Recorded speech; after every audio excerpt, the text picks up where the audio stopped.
तो हमने कल किया था limiting friction, static friction, kinetic friction, rolling friction, sliding friction, cause of rolling friction, laws of limiting friction. इन सब के साथ आज हम स्टार्ट करते हैं नेक्स्ट टॉपिक।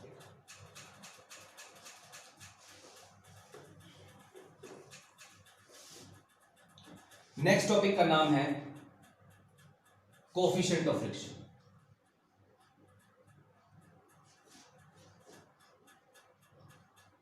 आज जो भी हम टॉपिक करेंगे मैथमेटिकली करेंगे, कोई थ्योरेटिकली टॉपिक नहीं है, सारे मैथमेटिक्स है। जो भी हम टॉपिक करेंगे उसके जो रिजल्ट होंगे उसके ऊपर न्यूमेरिकल्स भी है, तो यहां से न्यूमेरिकल्स भी स्टार्ट हो गए। ठीक है, कोफिशिएंट ऑफ फ्रिक्शन का मतलब क्या होता है और उसकी वैल्यू क्या होती है, उसका फॉर्मूला क्या होता है, उसकी यूनिट्स क्या होती है, हमें ये पता होना चाहिए।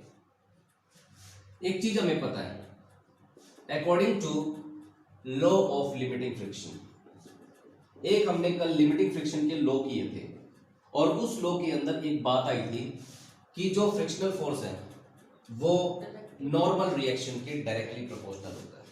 बात आई थी ना, जितना ज्यादा नॉर्मल रिएक्शन होगा उतनी ज्यादा फ्रिक्शनल फोर्स लगेगी, जितना कम नॉर्मल रिएक्शन होगा उतनी कम फ्रिक्शनल फोर्स लगेगी। क्या ये बात कल आई थी? इसी बात का हम यूज करेंगे। अगर मैं डायरेक्टली प्रोपोर्शनल को हटाता हूं तो एक कांस्टेंट आता है, ये चीज तुमने 9th क्लास में भी सीखी होगी, 10th में भी सीखी होगी। तो यहाँ पे अगर मैं यहाँ पे डायरेक्टली प्रोपोर्शनल का निशान हटा के इज इक्वल टू अगर लगाना चाहता हूं तो यहाँ पर एक कांस्टेंट आएगा ही आएगा।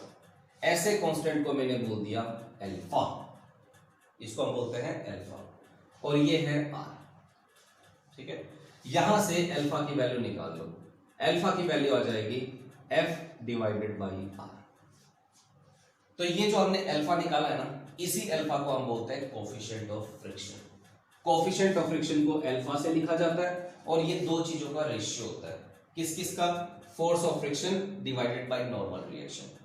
ये फॉर्मूला तुम्हें याद रखना है, बस इसी का यूज होगा। ठीक है, तो कोफिशिएंट ऑफ फ्रिक्शन एक हमेशा एक ऐसी चीज होती है जो फ्रिक्शन के साथ एसोसिएटेड होती है, और कोफिशिएंट ऑफ फ्रिक्शन का फॉर्मूला होता है frictional force divided by normal reaction. एक तो ये फॉर्मूला याद रखना है, और दूसरी बात याद रखनी है यूनिट। ये क्या है? Frictional force. फोर्स की यूनिट क्या होती है? Newton. Divided by normal reaction. Normal reaction की एक फोर्स होती है जो फोर्स को बैलेंस करने के लिए हेल्प करती है, तो नॉर्मल रिएक्शन की यूनिट भी क्या होगी? न्यूटन। ठीक है, न्यूटन से न्यूटन कैंसिल हो गया, तो इसका मतलब अल्फा की कोई यूनिट होगी? नहीं होगी। अल्फा की कोई भी यूनिट नहीं होगी, नो यूनिट। ठीक है, एक तुम्हें ये चीज याद रखनी है। इसका मतलब ये हुआ कि कहीं पर भी अगर मोशन हो रहा हो और अगर तुम्हें कोफिशिएंट ऑफ फ्रिक्शन अगर गिवन हो तो ये याद रखना उसकी कोफिशिएंट ऑफ फ्रिक्शन के आगे कोई यूनिट नहीं लगाओगे तुम, ना लगी होगी ना तुम लगाओगे। कोफिशिएंट ऑफ फ्रिक्शन एक नंबर होता है, सिर्फ एक नंबर और कुछ भी नहीं। और वो क्या होता है? फोर्स और नॉर्मल रिएक्शन, इनका एक रेशियो होता है। और ये कैपिटल पी नहीं है, कैपिटल पी होता तो ये अप्लाइड फोर्स कहलाता, लेकिन ये तो एफ है। कैपिटल एफ इस चैप्टर में अलग होता है, स्मॉल एफ इस चैप्टर में अलग होता है, और पी अलग है। पी का मतलब तो अप्लाइड फोर्स है, लेकिन यहां पर कैपिटल एफ है। कैपिटल एफ का मतलब होता है फ्रिक्शनल फोर्स। ठीक है, चाहे वो स्टैटिक फ्रिक्शनल फोर्स हो, चाहे वो लिमिटिंग फ्रिक्शनल फोर्स हो, या फिर चाहे वो काइनेटिक फ्रिक्शनल फोर्स हो। ठीक है, अब मैं इस फॉर्मूले को थोड़ा सा चेंज करूंगा। मान लो हम एक ऐसी बॉडी के ऊपर फोर्स लगा रहे हैं जिसको मूव करवाने के लिए 20 न्यूटन फोर्स चाहिए। ठीक है, अब ये पेन है, मुझे एक बात पता है कि अगर मैं इस पेन को फोर्स लगाऊंगा और कम से कम 20 न्यूटन फोर्स लगाऊंगा तब ये बॉडी आगे मूव करेगी। ठीक है, लेकिन मैं लगा रहा हूं इसके ऊपर 12 न्यूटन फोर्स, 12 न्यूटन फोर्स इस डायरेक्शन में। तो इस डायरेक्शन में जो कोफिशिएंट ऑफ फ्रिक्शन होगा ना, उसको हम लिखेंगे म्यू एस से। क्यों? क्योंकि मैं इस पेन के ऊपर 12 न्यूटन फोर्स लगा रहा हूं और ये पेन मूव नहीं कर रहा, तो अपोजिट डायरेक्शन में जो फ्रिक्शनल फोर्स एक्ट करेगी उसको हम कौन सी फ्रिक्शनल फोर्स बोलेंगे? स्टैटिक, लिमिटिंग या kinetic? Static. Static frictional force. तो स्टैटिक फ्रिक्शनल फोर्स से रिलेटेड जो कोफिशिएंट ऑफ फ्रिक्शन होगा हम उसको म्यू एस से लिखेंगे, coefficient of friction related to static friction. ठीक है, और इसका फॉर्मूला हो जाएगा Fs डिवाइडेड बाई R।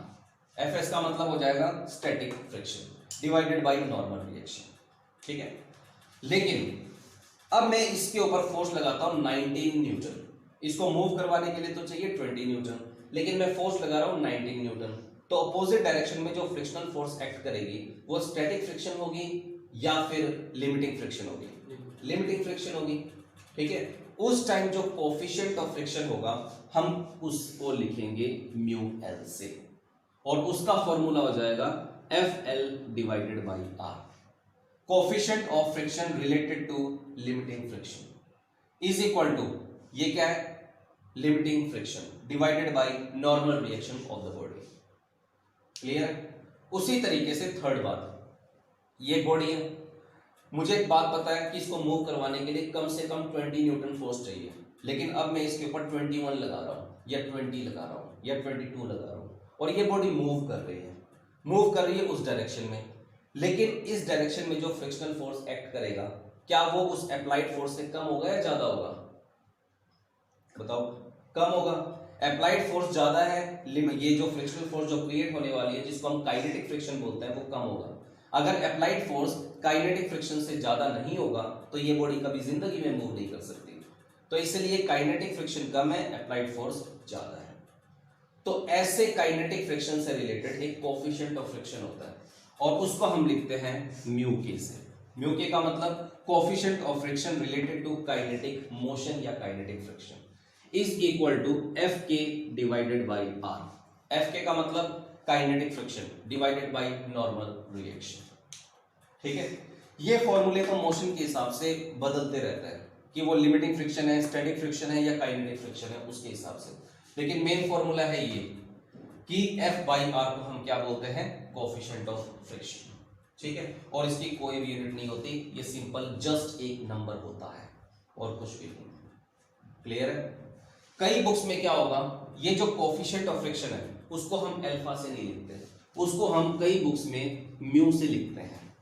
अब अगर तुम बुक खोलोगे ना उसको म्यू से लिखा गया होगा, या कोई और बुक होगी तो उसको कुछ किसी और से लिखा गया होगा। तो चाहे अल्फा मिले चाहे म्यू मिले, समझ जाना कि वो कोफिशिएंट ऑफ फ्रिक्शन है। तो यहां पे अगर मैं चेंज करता हूं इसको तो यहां पर तुम म्यू लिख सकते हो, यहां पर भी तुम म्यू लिख सकते हो। कई बुक्स में अल्फा गिवन है, कई बुक्स में म्यू गिवन है, दोनों ही कोफिशिएंट ऑफ फ्रिक्शन की नोटेशन है। पता चला? कोई डाउट यहां तक? नोट करो इसको, नोट करो।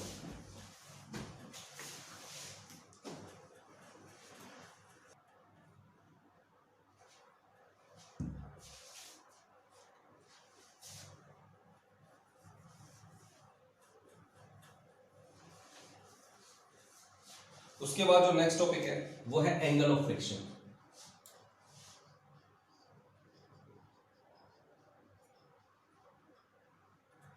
एंगल ऑफ फ्रिक्शन को हम थीटा से लिखते हैं।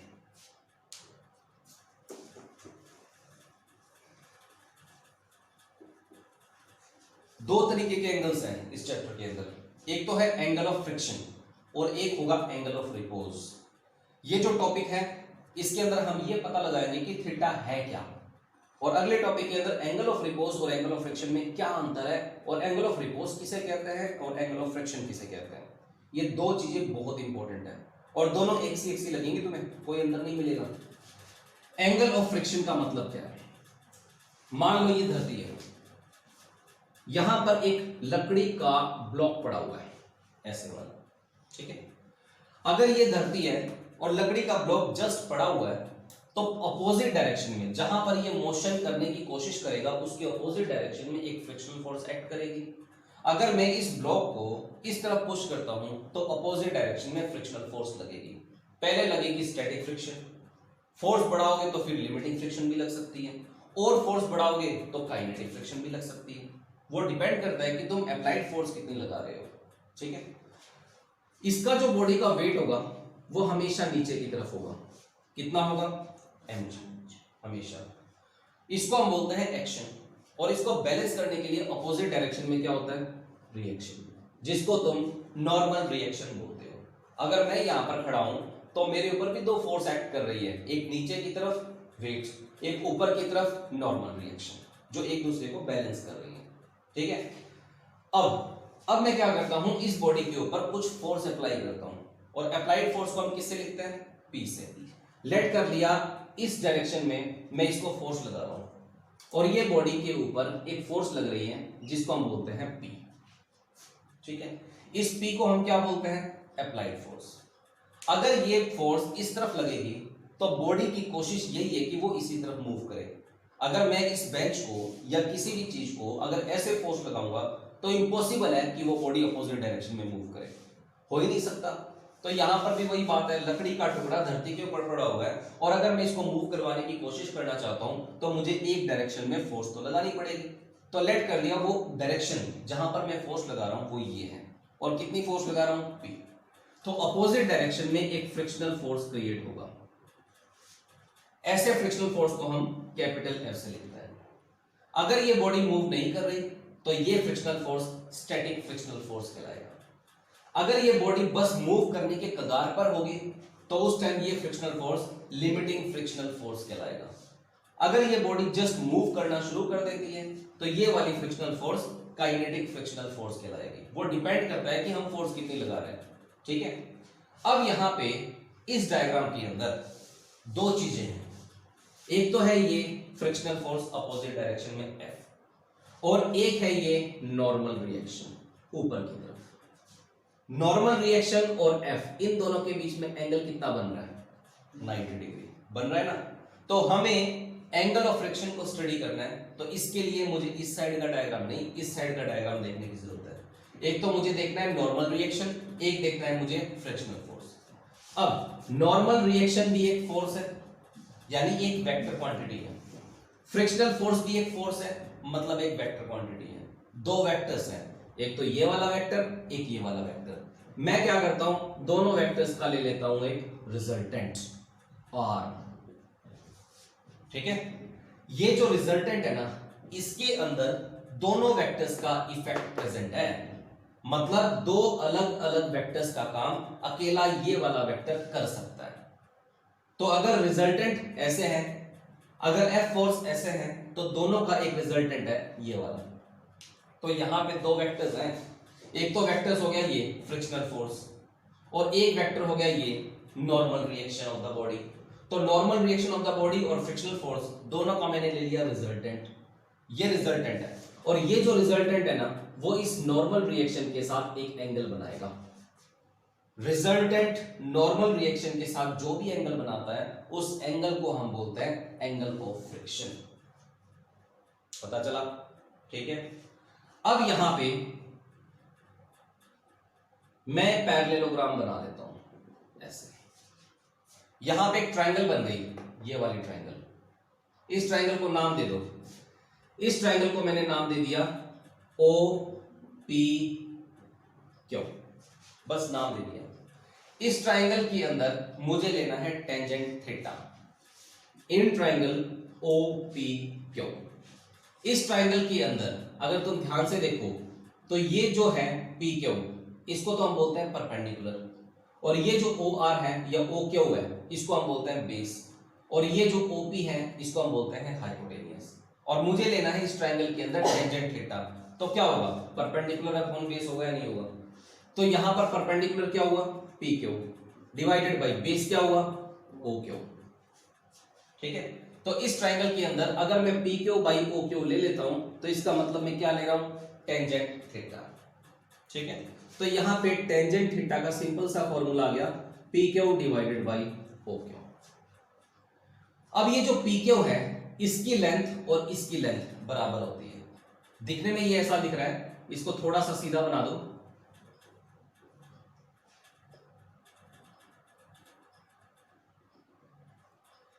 इसकी जो लेंथ है और इसकी जो लेंथ है वो बराबर होती है। अब यहां पे ये जो PQ है, क्या हम उसको F लिख सकते हैं, क्या लिखा जा सकता है? तो PQ को मैंने क्या लिख दिया, F डिवाइडेड बाई OQ। ये जो OQ है ये पहले से कितना है, R, तो F by R is equal to tangent theta. दोबारा बता रहा हूं, ये नॉर्मल रिएक्शन था, ये फ्रिक्शनल फोर्स था जो बॉडी के ऊपर P फोर्स लगने के कारण क्रिएट हो रहा था। मैंने क्या किया, नॉर्मल रिएक्शन और फ्रिक्शनल फोर्स का ले लिया रिजल्टेंट, ये वाला रिजल्टेंट है, और ये जो रिजल्टेंट है वो इस नॉर्मल रिएक्शन के साथ एक एंगल बनाएगा, इस एंगल को हम बोलेंगे थीटा, ठीक है। और ये जो थीटा होगा, इसी थीटा को हम बोलते हैं एंगल ऑफ फ्रिक्शन। उसके बाद मैंने ये ट्रायंगल लिया, इसको नाम दे दिया OPQ। ये जो R है ना, इस R को तो हम बोलते हैं नॉर्मल रिएक्शन, और ये जो R है इसको तुम बोलोगे resultant of the two vectors. फर्क है दोनों में। अब यहां पर ये वाली ट्रायंगल ले ली OPQ। इस ट्रायंगल के अंदर मैंने लेना है टेंजेंट थीटा, जो कि होगा PQ डिवाइडेड बाई OQ। तो टेंजेंट थीटा मैंने लिख दिया PQ बाई OQ। अब ये जो PQ है, ये PQ लेंथ और ये वाली लेंथ बराबर होती है। अगर ये वाली लेंथ f है तो इसका मतलब PQ की वैल्यू कितनी हुई, f। तो PQ की जगह पर मैंने लिख दिया f डिवाइडेड बाई OQ। ये जो OQ है इसकी तो लेंथ पहले से ही r है, तो मैंने OQ की जगह पर r लिख दिया। तो tangent theta is equal to किसके बराबर आ गया, f बाई r। लेकिन हमें एक बात पता है, जो f बाई r होता है उसको तो हम थीटा से लिखते हैं, सॉरी म्यू से लिखते हैं। म्यू क्या होता है, कोफिशिएंट ऑफ फ्रिक्शन, तो f बाई r का मतलब तो म्यू होता है। तो इस इक्वेशन के अंदर f बाई r की जगह पर हम क्या लिख सकते हैं, mu. Therefore mu is equal to tangent theta, ये वाला फॉर्मूला बन गया। ये एक रिलेशन है किसके बीच में, म्यू और थीटा के बीच में। सबसे पहले तो हमें ये पता होना चाहिए कि एंगल ऑफ फ्रिक्शन है क्या। एंगल ऑफ फ्रिक्शन है फ्रिक्शनल फोर्स और नॉर्मल रिएक्शन का जो रिजल्टेंट होगा, वो रिजल्टेंट उस नॉर्मल रिएक्शन के साथ जो भी एंगल बनाएगा उसको हम बोलेंगे एंगल ऑफ फ्रिक्शन, ठीक है। और दूसरी बात तुम्हें पता होना चाहिए, कोएफिशिएंट ऑफ फ्रिक्शन और एंगल ऑफ फ्रिक्शन के बीच में रिलेशन। म्यू को हम बोलते हैं कोएफिशिएंट ऑफ फ्रिक्शन और थीटा को हम बोलते हैं एंगल ऑफ फ्रिक्शन। दोनों के बीच में रिलेशन है mu is equal to tangent theta. ये रिलेशन तुम्हें अच्छे ढंग से पता होना चाहिए, ठीक है। कोई डाउट यहां तक, नोट करो इसको।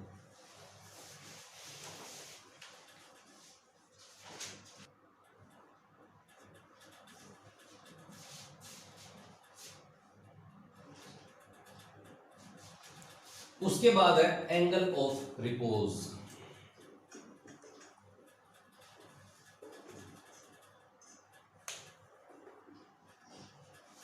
Angle of repose, angle of repose को हम लिखते हैं अल्फा से, ठीक है।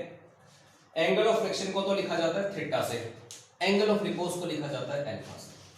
अब एंगल ऑफ फ्रिक्शन तो क्या होता है वो मैंने तुम्हें बताया, दोबारा सुन लो ओरली। ये ग्राउंड है, यहां पर एक बॉडी पड़ी हुई है, लेट कर लिया है बॉडी ऐसे पड़ी हुई है, इसका जो वेट है वो नीचे की तरफ है, नॉर्मल रिएक्शन है ऊपर की तरफ है। मैंने फोर्स इस डायरेक्शन में लगा दी, P फोर्स, ठीक है। तो अपोजिट डायरेक्शन में क्या लगेगा, फ्रिक्शनल फोर्स। एक तो है इस बॉडी के ऊपर लगने वाली नॉर्मल रिएक्शन ऊपर, और एक है इस बॉडी के ऊपर लगने वाली फ्रिक्शनल फोर्स इस तरफ। दोनों का ले लिया मैंने रिजल्टेंट। वो रिजल्टेंट इस नॉर्मल रिएक्शन के साथ जो भी एंगल बनाएगा ना, उस एंगल को हम क्या बोलेंगे, angle of friction. Angle of friction को थीटा से लिखा जाता है। और उसके बाद एक फॉर्मूला है mu is equal to tangent theta. ये फॉर्मूला है कोएफिशिएंट ऑफ फ्रिक्शन और एंगल ऑफ फ्रिक्शन को जोड़ने वाला, क्लियर है। उसके बाद नेक्स्ट टॉपिक है angle of repose. Angle of repose समझाने के लिए मैं एक एक्सपेरिमेंट करके दिखाता हूं तुम्हें। अगर तुम्हें वो एक्सपेरिमेंट समझ में आ गया तो एंगल ऑफ रिपोज क्लियर है। ये दो बुक्स है, ठीक है। इसको तो तुम मान लो ग्राउंड है, और इसको तुम एक लकड़ी का टुकड़ा मान लो। ये ग्राउंड है, ये लकड़ी का टुकड़ा है, और इस लकड़ी के टुकड़े के ऊपर एक कोई भी चीज पड़ी हुई है, ये मान लो ऑब्जेक्ट है, ठीक है। इस ऑब्जेक्ट को मैंने रख दिया यहां पे, ठीक है। अब ये तो ग्राउंड है, इसको तो हम हिला नहीं सकते। हम किसको हिला सकते हैं, लकड़ी के टुकड़े को हिला सकते हैं। अब ये बॉडी ऐसे पड़ी हुई है, मुझे क्या करना है, ये जो वुडन ब्लॉक है ना, लकड़ी का टुकड़ा, इसको मुझे थोड़ा थोड़ा करके ऐसे करके ऊपर उठाना है। यहां पे दोनों के बीच में एंगल बन जाएगा। एक तो धरती है ग्राउंड, और एक ये ब्लॉक है। क्या दोनों के बीच में एक छोटा सा एंगल क्रिएट हुआ है, नहीं हुआ, हुआ ना। तो क्या ये जो ऑब्जेक्ट पड़ा हुआ है कॉपी के ऊपर या ब्लॉक के ऊपर, क्या वो मूव कर रहा है, मूव नहीं कर रहा। मैंने क्या किया, थोड़ा सा इसको और ऊपर उठा दिया। तो क्या किया मैंने, ग्राउंड और ब्लॉक के बीच का एंगल बढ़ा दिया, फिर भी ये बॉडी मूव नहीं कर रही।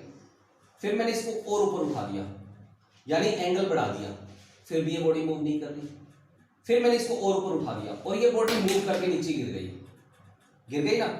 तो एक तो ये बुक है और एक ये नीचे वाली बुक है, दोनों के बीच में जो एंगल क्रिएट होगा, जिस एंगल के ऊपर बॉडी स्लाइड करना शुरू कर देती है, उस एंगल को हम क्या बोलते हैं? Angle of repose. पता चला कुछ? अब इसी चीज को मैं यहां पर डायग्राम में बना रहा हूं। मान लो ये ग्राउंड है, ये एक टिल्टेड ऑब्जेक्ट है या टिल्टेड कोई भी वुडन ब्लॉक है, लकड़ी का टुकड़ा है या कॉपी है, इसके ऊपर मैंने एक ऑब्जेक्ट को रखा हुआ है, ठीक है। ये ऑब्जेक्ट यहां पर बिल्कुल रेस्ट पे पड़ा हुआ है और ये जो एंगल है, ये एंगल बहुत ही छोटा है। अब मैं क्या करूंगा, इस एंगल को थोड़ा सा बढ़ा दूंगा, थोड़ा सा मैंने एंगल को बढ़ा दिया, एंगल बढ़ा दिया और बन गया इतना। और यहां पर जो ऑब्जेक्ट था वो पहले भी रेस्ट पे था, अभी भी रेस्ट पे है, ठीक है। फिर मैं क्या करता हूं, इसका ये वाला एंगल और बढ़ा देता हूं। और एंगल बढ़ाने का मतलब है मैंने कुछ लाइन को ऐसे कर दिया और एंगल बढ़ के हो गया इतना। फिर भी यहां पर जो ऑब्जेक्ट पड़ा हुआ था वो यहीं पर था रेस्ट पे, और रेस्ट पे ही है, वो मूव नहीं कर रहा। अब मैं इसका एंगल और बढ़ाता हूं। मैंने क्या किया, एक पर्टिकुलर एंगल कर दिया बढ़ा के इतना, और यहां पर जो ऑब्जेक्ट पड़ा हुआ था ना, वो धीरे धीरे करके स्लाइड करके नीचे गिर जाएगा, ठीक है। तो ये वाला जो एंगल बेस और बॉडी के बीच में जो बनेगा ना, ऐसे एंगल को हम क्या बोलते हैं? Angle of repose. Angle of repose दो चीजों के बीच में ऐसा एंगल होता है जिस एंगल के ऊपर उस बॉडी के ऊपर पड़ी हुई चीज स्लाइड करके नीचे गिर जाती है। ऐसे एंगल को हम बोलते हैं एंगल ऑफ रिपोज, ठीक है। अब मेरा एक क्वेश्चन है तुमसे, अगर ये वाला एंगल ऑफ रिपोज से अगर कम हुआ तो क्या ये बॉडी नीचे जाएगी, ये बॉडी ऊपर जाएगी, या ये बॉडी यहीं पर रेस्ट पे रहेगी? रेस्ट पे रहेगी। तो अगर मुझे इस बॉडी को अपने आप किसी फोर्स के साथ अगर मूव करवाना है तो ये एंगल कम से कम किसके बराबर होना चाहिए? एंगल ऑफ रिपोज के बराबर होना चाहिए। मानते हो इस बात को? अब मैं कंडीशन रखता हूं, मान लो ये वाला जो एंगल है वो एंगल ऑफ रिपोज से कम है, तो ये ऑब्जेक्ट यहां पर था, यहां पर ही रहेगा, वो भी रेस्ट पे। अगर मुझे इसको नीचे धकेलना है तो फोर्स लगानी पड़ेगी, अगर मुझे इसको ऊपर धकेलना है तो भी मुझे फोर्स लगानी पड़ेगी, अपने आप तो नीचे नहीं आएगा ना। अगर मैं चाहता हूं कि ये ऑब्जेक्ट अपने आप नीचे आए तो मुझे इस एंगल को कम से कम किसके बराबर करना पड़ेगा? एंगल ऑफ रिपोज के बराबर करना ही पड़ेगा, ठीक है। तो दो बातें पकड़नी है इसमें, अगर ये वाला एंगल ऑफ रिपोज से कम है तो ऑब्जेक्ट इसके ऊपर रेस्ट पे था, रेस्ट पे ही रहेगा, उसको नीचे धकेलना है तो भी फोर्स लगानी पड़ेगी, ऊपर धकेलना है तो भी फोर्स लगानी पड़ेगी, अपने आप वो नीचे नहीं आएगा। दूसरी बात, अगर मैं चाहता हूं कि ये बॉडी अपने आप नीचे आए तो इसके लिए ये वाला जो एंगल है वो कम से कम किसके बराबर होना चाहिए? एंगल ऑफ रिपोज के बराबर होना चाहिए। पता चला? कोई डाउट यहां तक? अब मैं बनाता हूं इसका कंप्लीट डायग्राम।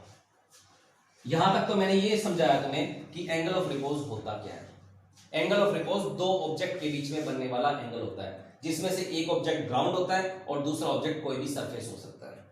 उन दोनों के बीच में बनने वाला वो एंगल जिस एंगल के ऊपर चीज स्लाइड करके नीचे आ जाए, उस एंगल को हम बोलते हैं एंगल ऑफ रिपोज, ठीक है।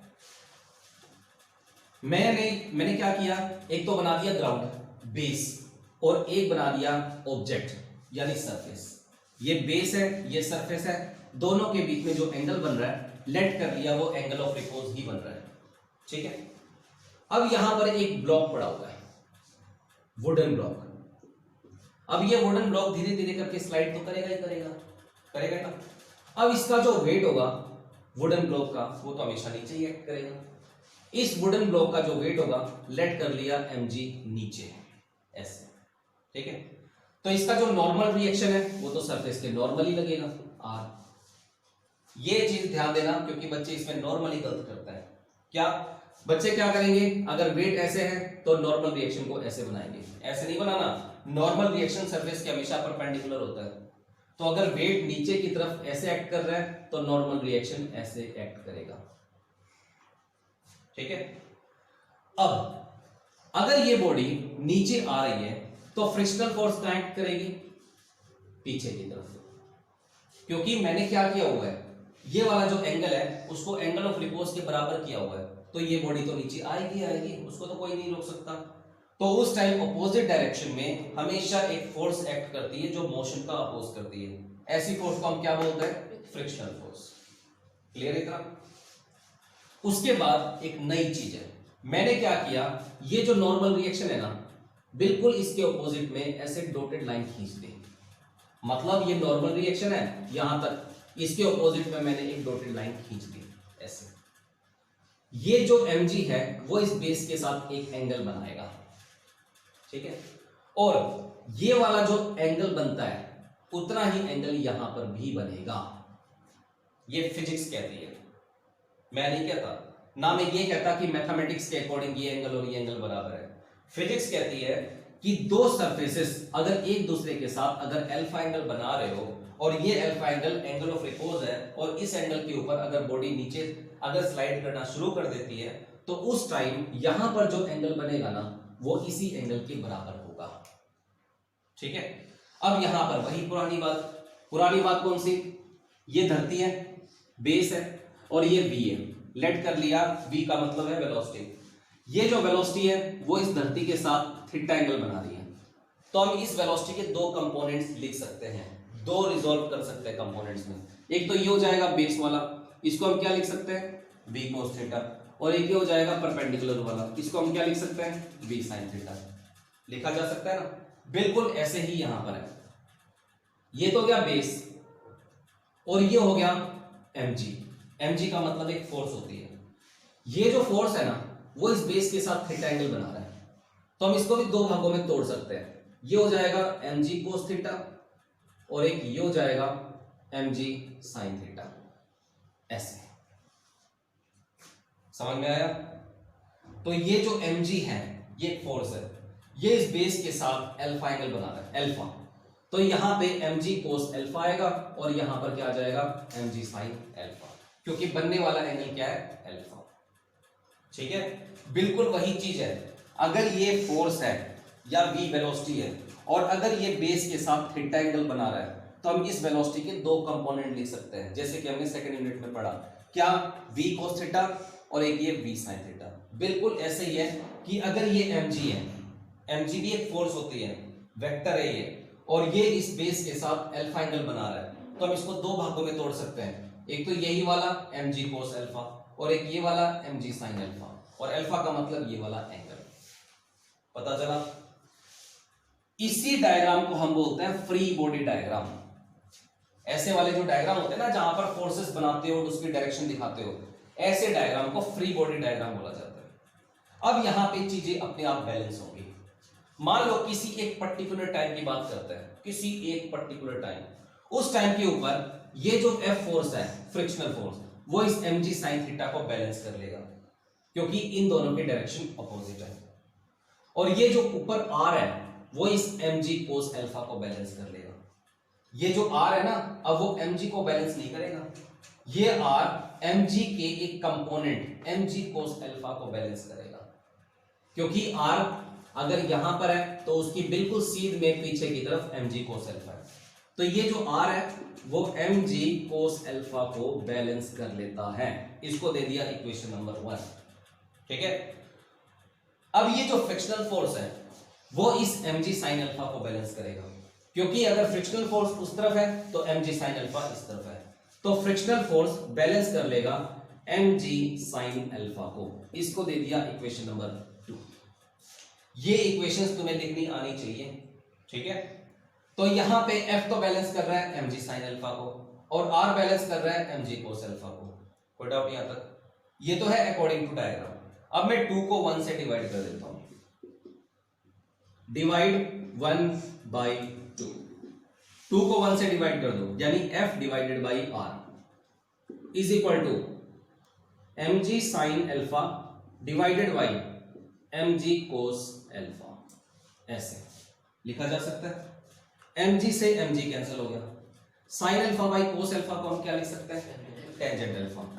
तो टेंजेंट अल्फा किसके बराबर हो गया? F by R। इसके बराबर हो गया। लेकिन एफ बाई आर क्या होता है? Mu. But F by R is equal to mu. तो इस इक्वेशन में एफ बाई आर की जगह पर हम क्या लिख सकते हैं? Mu. Therefore tangent alpha is equal to mu, या फिर mu is equal to tangent alpha. ठीक है, तो हमने डायग्राम बनाया। डायग्राम के अंदर हमने ये वाला एंगल ऑफ रिपोज के बराबर रखा, और उस टाइम ये बॉडी मूव करना स्टार्ट कर देती है। हमने इसको रिजॉल्व कर दिया mg cos alpha mg sin alpha में, सारी फोर्सेस हमने बना ली, फ्री बॉडी डायग्राम हमने बना लिया। फिर हमने ये देखा कि ये r किसको बैलेंस करता है, फिर हमने ये देखा कि f किसको बैलेंस करता है। तो f को r से डिवाइड कर दिया और रिलेशन आ गया mu is equal to tangent alpha. Mu का मतलब होता है कोएफिशिएंट ऑफ फ्रिक्शन, और टेंजेंट अल्फा का मतलब होता है, अल्फा का मतलब होता है एंगल ऑफ रिपोज। तो ये एक फॉर्मूला है, ये फॉर्मूला दो चीजों को जोड़ता है, एक तो कोएफिशिएंट ऑफ फ्रिक्शन म्यू और एक एंगल ऑफ रिपोज अल्फा। पता चला? अब यहां पे हमने दो चीजें कर ली। पहली चीज हमने एंगल ऑफ फ्रिक्शन में किया था, क्या किया था? Mu is equal to tangent theta, ये किया था। और एक हमने अभी किया है mu is equal to tangent alpha. ये जो रिलेशन है वो कोएफिशिएंट ऑफ फ्रिक्शन और एंगल ऑफ फ्रिक्शन को जोड़ता है, और ये जो रिलेशन है वो कोएफिशिएंट ऑफ फ्रिक्शन और एंगल ऑफ रिपोज को जोड़ता है। ठीक है, तो यहां पर तो लेफ्ट हैंड साइड बराबर है, तो राइट हैंड साइड भी तो बराबर होगी। It implies that tangent theta is equal to tangent alpha. अगर टेंजेंट थीटा और टेंजेंट अल्फा अगर बराबर हुए तो इसका मतलब ये हुआ कि जो थीटा है और जो अल्फा है इनमें कोई अंतर नहीं है, थीटा और अल्फा भी बराबर होगा। ठीक है, तो कोएफिशिएंट ऑफ फ्रिक्शंस बराबर होने की वजह से टेंजेंट थीटा और टेंजेंट अल्फा बराबर है, और इसका मतलब होता है theta is equal to alpha. तो ये जो theta is equal to alpha है ना, इसका मतलब बराबर है और इसका मतलब बराबर नहीं है, दोनों ही बात है। थीटा और अल्फा अलग अलग चीज है। थीटा को तो हम बोलते हैं एंगल ऑफ फ्रिक्शन, वो किसी दो चीजों के बीच में एंगल होता है। अल्फा को हम बोलते हैं एंगल ऑफ रिपोज, वो किसी और दो चीजों के बीच में एंगल होता है। मतलब दोनों के अलग अलग होते हैं, लेकिन थीटा भी एक एंगल है, अल्फा भी एक एंगल है, और दोनों एंगल की जो वैल्यूज होती है ना वो बराबर होती है। ये याद रखना बस। इन दोनों का मतलब अलग अलग है, लेकिन इन दोनों की वैल्यूज बराबर है। कोई डाउट यहां तक? नोट करो इसको।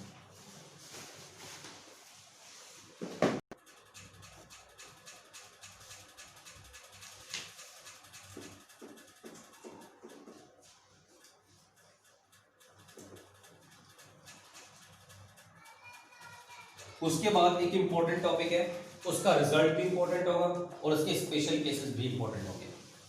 Acceleration of a body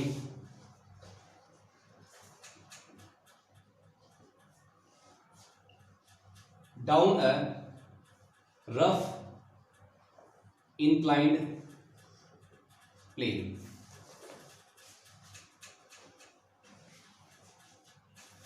diagram यही है एज इट इज। डायग्राम के अंदर क्या है कि मैंने एक लिया हुआ है बेस, एक लिया हुआ है सरफेस, दोनों के बीच में एक एंगल बन रहा है, और वो एंगल है एंगल ऑफ रिपोज अल्फा। और ये एंगल ऐसा एंगल होता है जिसके ऊपर बॉडी स्लाइड करना शुरू कर देती है। अब तुम बताओ, इस एंगल के ऊपर ये जो बॉडी है वो ऊपर जाएगी, नीचे आएगी या रेस्ट पे रहेगी? नीचे आएगी। वो भी किसी ना किसी नेट फोर्स के साथ नीचे आएगी। नेट फोर्स को हमने स्मॉल एफ बोल दिया।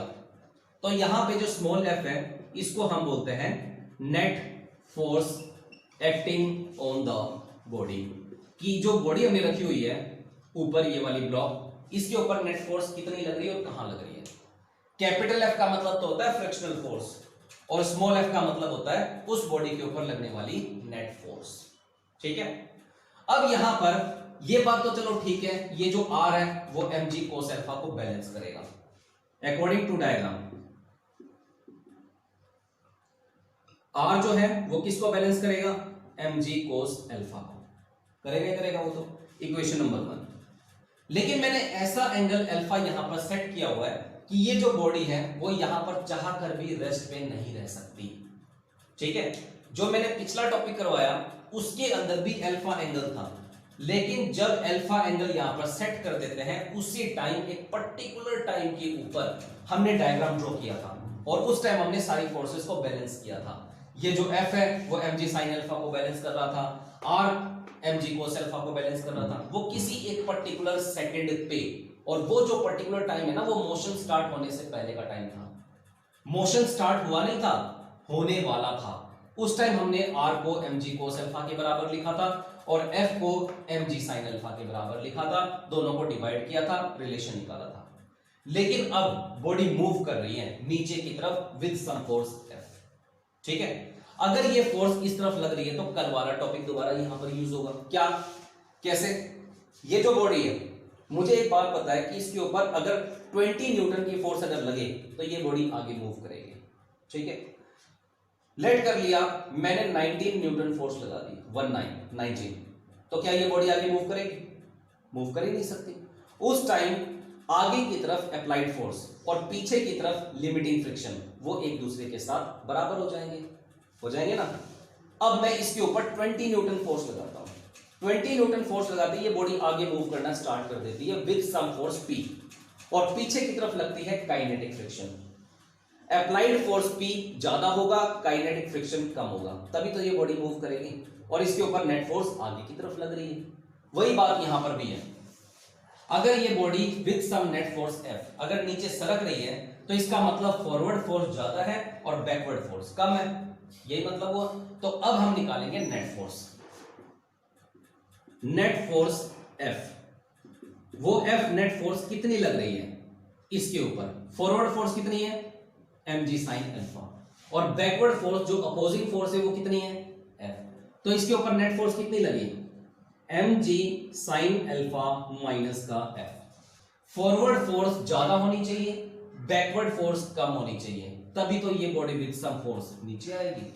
अगर बैकवर्ड फोर्स ज्यादा है, फॉरवर्ड फोर्स कम है, तो इस बॉडी का मोशन तो ऐसे होगा। क्या ये पॉसिबल है? पॉसिबल नहीं है। तो अगर मैं चाहता हूं कि ये बॉडी नीचे स्लाइड करे तो forward force mg sin alpha ज्यादा होनी चाहिए और बैकवर्ड फोर्स F कम होना चाहिए। इसलिए मैंने ज्यादा में से कम को माइनस किया है और नेट फोर्स स्मॉल f निकाल लिया। क्लियर इतनी बात है? यहीं तक थी फिजिक्स, आगे तो मैथ है, मैथमेटिक्स से कुछ भी नहीं है। कोई डाउट हो तो पूछ लो। कोई डाउट नहीं है? इसको दे दिया मैंने इक्वेशन नंबर 2।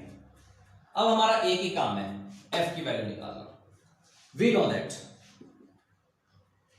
हमें एक चीज पता है, म्यू की वैल्यू किसके बराबर होती है? f बाई आर के बराबर होती है ना। और यहां से f की वैल्यू निकाल लो। f की वैल्यू किसके बराबर होगी? म्यू आर के बराबर होगी। अब यहां पर आ गया r, और r किसको बैलेंस कर रहे हैं? mg cos अल्फा को। अगर ये बॉडी रेस्ट में रहती है तो भी r mg cos अल्फा को बैलेंस करेगा। अगर ये बॉडी मोशन में रहती है तो भी r mg cos अल्फा को बैलेंस करेगा। तो ये जो r है ना, इसकी वैल्यू को पुट कर दो। पुट r इन अबोव इक्वेशन। इस इक्वेशन के अंदर r की वैल्यू को पुट कर दो। f is equal to mu, r की वैल्यू किसके बराबर है? mg cos अल्फा के बराबर। तो इसको यहां पर रख दो, mg cos अल्फा। तो ये है f की वैल्यू। इस तरीके से हमने f की वैल्यू निकाली, ठीक है। f की वैल्यू को अब हमें पुट करना है इक्वेशन नंबर 2 के अंदर, और तब आ जाएगी नेट फोर्स, ठीक है। Put f in equation number 2, put कर दो। इक्वेशन नंबर 2 क्या है? f is equal to mg sin alpha minus f, यही था। f की वैल्यू हमने निकाली हुई है, इसको यहां पर पुट कर दो। Therefore f is equal to mg sin alpha minus f की वैल्यू किसके बराबर है? म्यू mg cos अल्फा, इसके बराबर होगी। यहां से mg कॉमन आ रहा है, कॉमन ले लो। f is equal to mg, अंदर क्या बचेगा? sin alpha minus mu cos alpha. ये आ गई फोर्स की वैल्यू, और इतनी नेट फोर्स के साथ ये बॉडी नीचे सरकेगी अगर ये वाला एंगल ऑफ रिपोज है तो। पता चला? कोई डाउट?